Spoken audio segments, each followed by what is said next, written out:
আমাদের জন্য এই যে খরা, প্রচন্ড খরা গেল, খরার পরে এই যে বন্যাটা এবং এটা যে যাচ্ছে, এটা আমাদের মাটির জন্য কিন্তু খুব ভালো হলো, কারণ মাটিগুলো উর্বর হলো, নদী খাল বিল আমাদের পুকুর সেখানে পানি আসলো।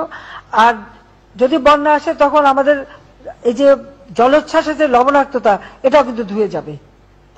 ক্ষতিও যেমন আছে, খালি ক্ষতি করে চিন্তা করলে হবে না, ভালো দিকটাও দেখতে হবে। এরপর যদি আমাদের বন্যা হয় তাহলে এখন যে লবণাক্ত